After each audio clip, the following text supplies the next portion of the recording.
Hyvää päivää. Siinä olisi tämänkertaisen videon aihe. Jonssoni kaikuja 50 vuoden takaa.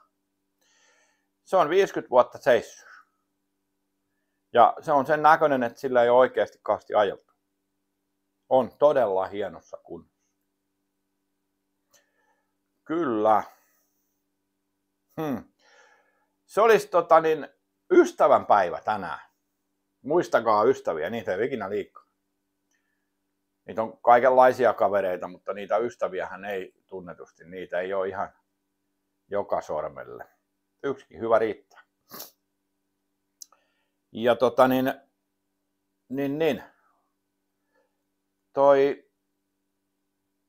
semmonen ilmoitusluontoinen asia. Teen sinne nyt semmoisen musiikkisoittolistan, johonka tulee Kari Immosen 10 tangoa.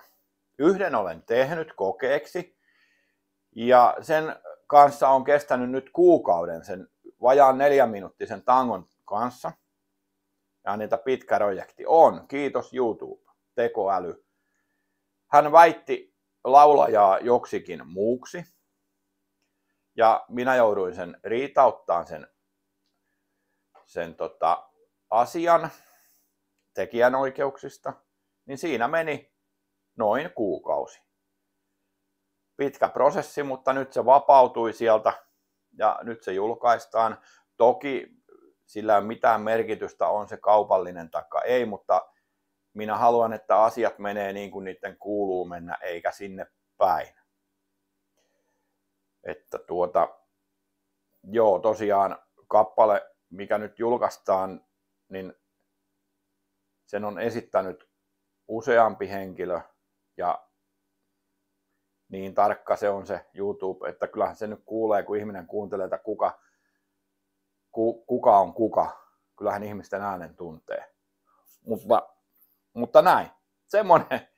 Semmonen on tulossa ja niitä on tulossa sinne nyt 10 kappaletta satunnaisessa järjestyksessä, kun teen niitä lisää niitä videoita, kun käytän vapaata videomateriaalia siihen kuvittamiseen.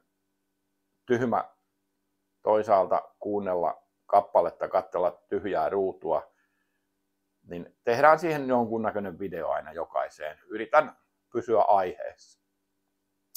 Mutta tosiaan semmoisen voitte katsoa, katsokaa nyt tää juttu ensin ja katsotte sitten sen. Niin, kuuntelette. Sen verran voi valaista, että opiskellut on laulua ihan reippaasti. Elpe Nissisen johdolla. Olen pikkupoikana ollut mukana lauluharjoituksissa. Ladalla mentiin Leppävirroille ja muistan niistä reissuista sen verran, että siis tämä on tapahtunut 70-luvun lopulla. Niin sen muistan, että talvella kun sinne mentiin, niin laatokassa mennessä lasit mennä umpijäähän, kauhea pakkanen ja meillä oli kauhean hauskaa välillä ja jännää. Ja sitten sen muistan aina niistä laulutunneista siellä, että Elpe tarjosi mulle vähän jotain välipalaa siinä, söin, sitten menin johonkin sohvalle vai nojatuoliin, ei ole ihan tarkkaa muistikuvaa, ja nukahdin siihen, kun ruvettiin ääntä avaan pianon kanssa. Ne on mun muistikuvat niistä harjoituksista. Toki niitä harjoituksia on kotona ollut aika reippaasti. Ja myös harjoitettu muita ihmisiä, laulajia isäni toimesta, esimerkiksi tangomarkkinoilla. Nimiä en nyt mainitse. Mutta joo, nyt ruvetaan tutkimaan toi ja katsotaan, että saadaanko se pelittää. Joo, no niin, otetaanpa siitä koppa auki. Ja tuohan on merihevonen, eli se Jonssonin se Seahorse juttu, toi logo. Ja niille, jotka ei tiennyt, niin Jonsson ja Evinrude on presiis samat moottorit. Niissä ei ole mitään muuta eroa kuin nimi ja väri. Evinrude osti joskus aikoinaan Jonssonin ja he teki vissiin diilin sitten, että joo, Jonssonin logo näkyy. Tällainen on tarina siitä näin lyhyesti. Ja niin kuin näkyy, erittäin on siisti laitos. Tämä on käytännössä niin kuin uusi. Ja siellä on kaasuttajan tyhjäkäyntiseoksen säätö. Voi tehdä täältä kopan ulkopuolelta. Hienoja juttuja tämmöiset.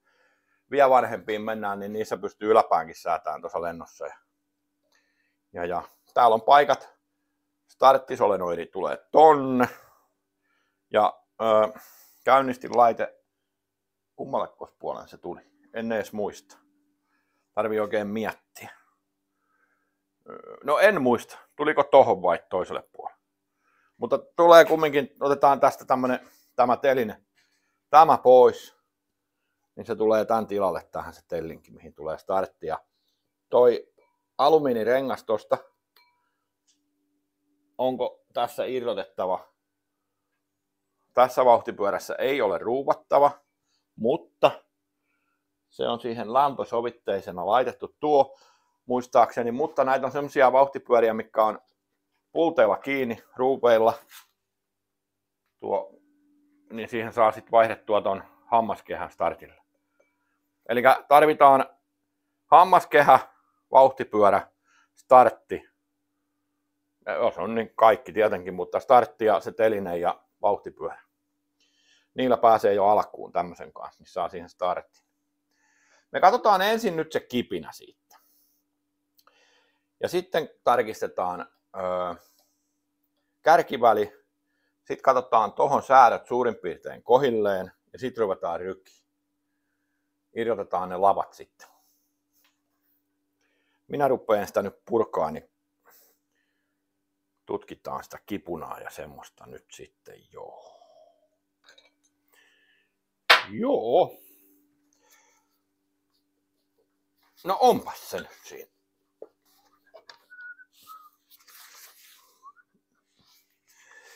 Jaa, ja sitten yksi asia, minkä unohdin mainita tästä kipinä hommasta näissä koneissa. Mulla on nyt pöytä taas niin täynnä kaikkea.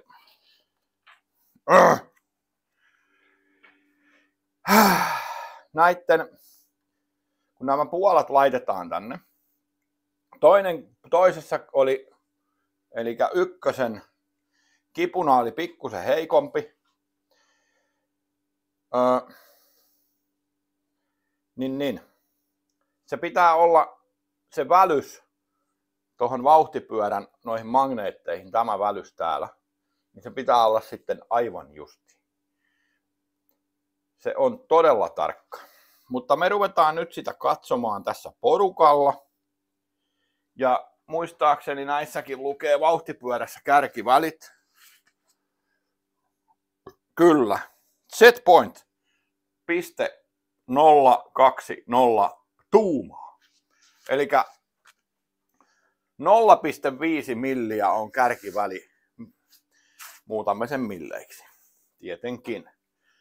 Ja sitten etsimme rakotulkin. Jännä ammatti toi rakotulkin ammatti. Tuolta päästä, toisesta päästä lähdetään. Niin. Tuolta 0,5. Siitä. Ja sitten pistämme tuohon mutterin tuohon kammen päähän, että saadaan sitä pyöritellä. Ja tarkistakaa aina, että sitten kun pistätte takaisin, että kiila on siellä paikallaan. Tuolta yksi kappale vääntimiä. Tämä nyt on tämmöistä. Minä voin vähän pikakelailla tässä. Näytän teille sitten kuinka tämä homma tehdään. Mä tarkistan tosta ensimmäisen. Se on liian kireä aukeaa vähän.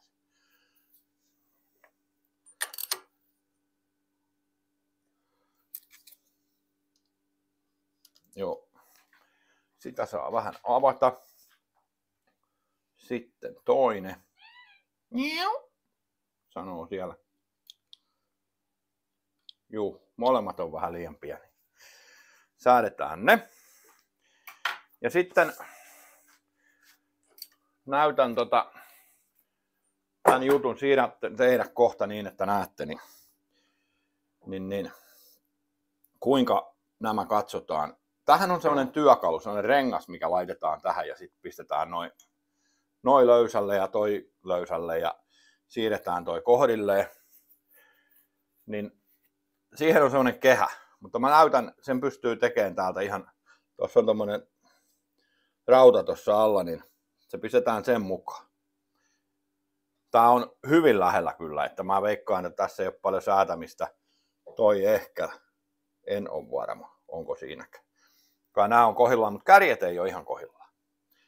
Ne katsotaan. Siinä meillä näkyy nyt sitten kahjukutia. Mitenköhän se tähän liittyy? Ei mitenkään. Täällä meillä on kärkiväli, mikä on hiukan pielessä. Tuossa näkyy. Nyt mä näytän ensin, että kuinka tää toimii. Tuolla on tuonne laahain tuo perällä ja tässä kampiakselissa on tämmönen epäkeskokohta, niin kuin näette tuossa. Nyt ei ole kärjet auki. Ja nyt se aukeaa.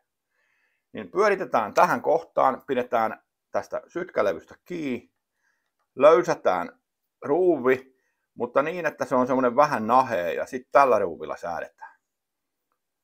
Eli 0,5.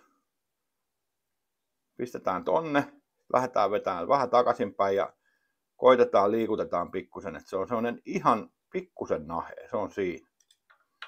Sitten ruuvi kiinni, pyöräytetään ja tarkistetaan, että josko siellä vaikka muuttuu joku asia. Ei tiedä ikinä. Se on siinä. Se on pikkusen tuntee heti, että se ottaa vähän kiinni. Ja nyt ruuvi napakasti kiinni, että ei muutu mihinkään. Sitten toinen puoli. Ja kun puhuin siitä, että nämä. Kattokaa nyt, kun tulpanjohto on tuo. Nämä puolat pitää olla hyvin tarkasti paikallaan, niin tämä on se kohta, mistä se katsotaan. Että tämä on ihan tasan tuon koneistetun alumiinin kanssa. Se kiekko, mikä tähän tulee, niin se pudotetaan tuota reunaa, tuota pykälää vasten ja sitten vaan painetaan noin puolat sitä vasten. Mutta sen pystyy tällainen jollain raudalla kattoon, että se on siinä. Minä tarkistan ne. Nämä näyttäisi kyllä siltä, että on kutakuinkin. Mutta ei vaan, tää on semmonen, että se ei riitä se kutakuinkin. Se pitää sitten niin kuin olla. Kyllä tämä on. Tarkkaan on laitettu. Ai että, kun minä täällä melkein kompastelen. Kattokaa nyt. Tuolla. Vehkeet on aina hukassa. Minä laitan vielä tämän toisen puolen täältä. No.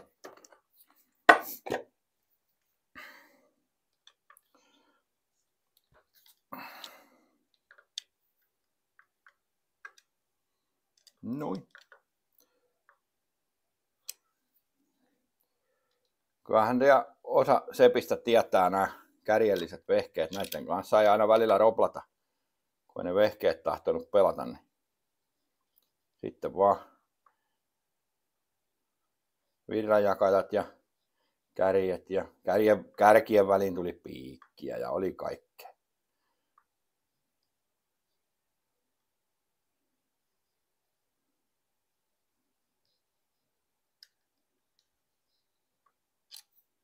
Ei jotenkin liiku tuo liian kireelle jätin ruuan.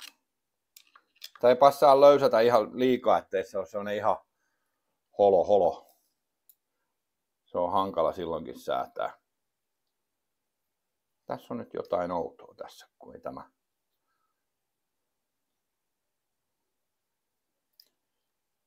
oikein liiku. Nyt se liikkuu.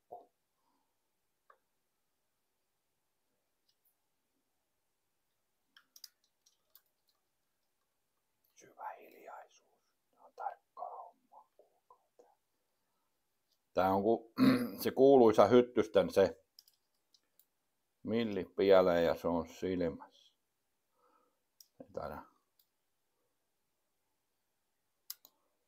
ihmeellisiä juttuja. Tässä taas kuunnellut tätä meidän politikointia ja seuraillut näitä juttuja, niin tiesittekö semmoisen asian ihmiset, että Italiasta rahdataan sekajätettä meille poltettavaksi energiantuotantoon. Sitä sieltä tulee. Että siellä saattaa olla vaikka kenkä taikka mitä siellä nyt milloinkin on. Siis sekajätettä Italiasta meille energiantuotantoon. Nyt kysyy tiedonhaluinen Pohjois-Hämeestä, että mitä... En tiedä. Ja sitten toinen asia. Näin semmoisen 23 vuoden vai 4 vuoden ajalta semmoisen ulkomaan apu, että paljonko sinne menee tuonne ulkomaille rahaa. Aivan jäätävästi. Ja meillä kiristetään, supistetaan, nostetaan veroja ynnä muuta ja kaikkea. Ja... Hoho. Että autetaan niin kuin ulkomaille ihmisiä, mutta täällä ne jätetään sitten oman onnensa nojaan. Esimerkiksi vanhukset, jotka on niin kuin päivätyönsä tehnyt, veronsa maksanut. Ja sitten kun ne tarvitsisi sitä apua, niin ei sitä sitten oikein tahdo saada.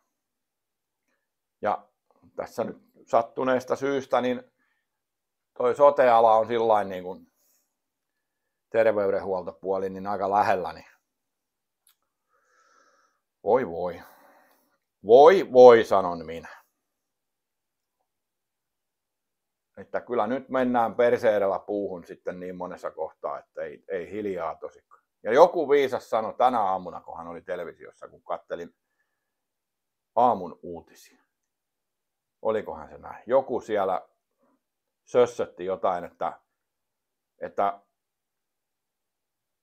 yritysten toimintaa ja kaikkea, että jos verohelpotuksia, niin se ei ole avain mihinkään talouskasvuun.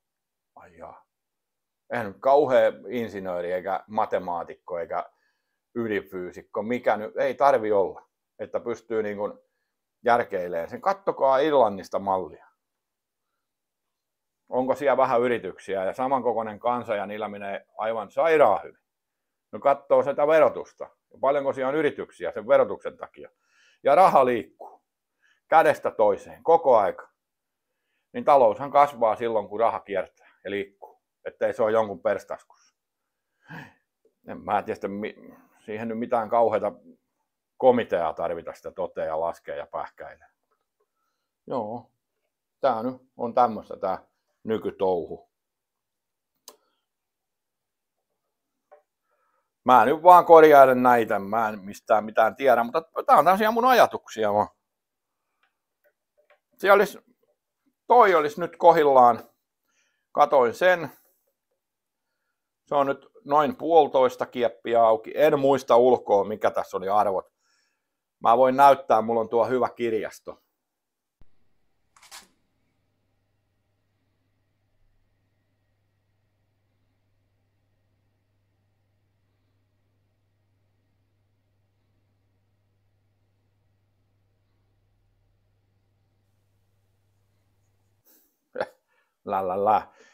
Ei maan, sain lahjoituksen. Palataan siihen asiaan myöhemmin. Eräs suomalainen telakka lahjoitti minulle kirjallisuutta ja vieläpä osa on suomenkielisiä. Liittyen näihin vanhempiin koneisiin 2000-luvulle sieltä 60-luvulta aika kattava läjä on tavaraa. Olen siitä oikein tyytyväinen ja iloinen, että semmoiset sain.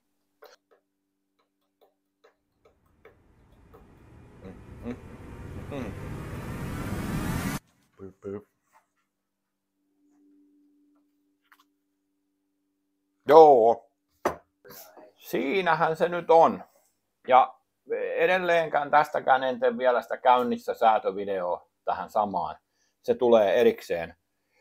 Mä käytän noin useamman koneen tuossa pytyssä nyt kerralla sitten yhteen pötköön. Katsotaan ne säädöt sitten erikseen. Ja kipinä oli nyt tämän näköinen, eli komia on. kyllä tolla kipinällä pitää käymään lähteä ja käydä. Ja täräytän sen tuolla pilotilla tosta vaan sen verran, katon, että se hörähtää, niin että on mahkuja käydä. Loppusäätö tosiaan myöhemmin ja mitäs muuta? Ei kai tässä mitään muuta. Ja ihan tiedoksi kaikille taas kerran jälleen. Vesipumpun siipipyörä ei mene miksikään, vaikka se tässä kävisi minuutin. Uskokaa ihan huviksen. On sen verran monta tullut räplättyä näitä vehkeitä, että ei mene yhtään miksikään, kun sitä tässä höräyttää. Ja nyt irtoo lavat. Siellä mulla apukädet pitää kiinni. Tätä joutuu oikeasti kiskoon, kun tää ei ole käynyt, niin siellä ei ole sytytysapuja yhtään, niin lähtee käymään. Ja saa oikeasti vetää. Että niin, ne hanskat on hyvät. Ei tosta vielä, mutta ai että, joo. Semmonen Jonssonin video ja oikein mukavat ystävänpäivä perjantai. Kuunnelkaa musaa. Hei hei.